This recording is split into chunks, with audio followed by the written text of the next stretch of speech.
Малый и средний бизнес в Гагаузии небольшими темпами, но развивается. Чиновники говорят, что такое предпринимательство является фундаментом всей экономики Гагаузии. Поэтому руководству автономии необходимо подставить свое плечо и оказать максимальную помощь в развитии малого и среднего бизнеса, особенно в диалоге с центральными властями. Многие предложения необходимо решать все-таки на уровне повыше, на уровне министерств, ведомств Республики Молдова, для того, чтобы не создавать...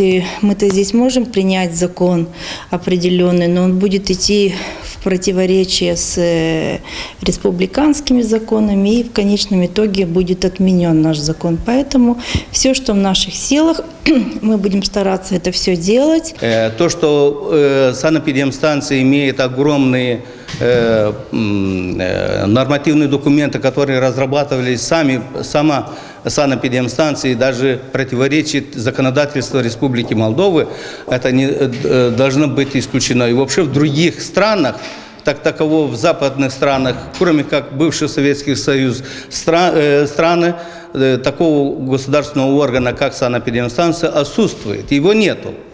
Только бывшие во всех этих наших странах Советского Союза, они существуют. Бюрократия огромнейшая, не только со стороны санэпидемстанции, и во всех остальных предприятиях, которые все эти разрешительные документы надо пройтись по 4-5 раз к ним.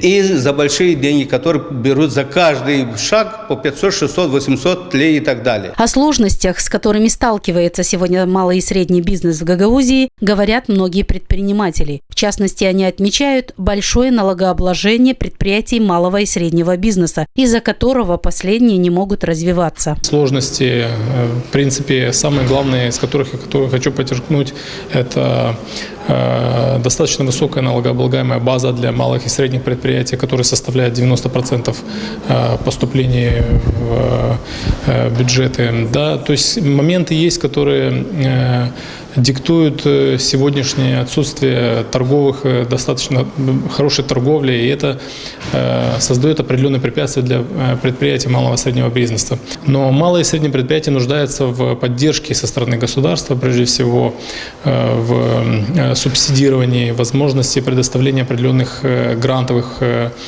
программ. Я считаю, что это большой плюс для нас, малых предпринимателей, в том, что расширяются наши возможности. То есть создана единая база грантовых программ, и мы имеем возможность все посредством интернета на русском языке видеть и пользоваться этими программами, именно которые характерны для нас, для малых предпринимателей в гагаузской автономии. Потому что есть очень много программ, которые нам недоступны, мы не подходим под их, так скажем, показатели.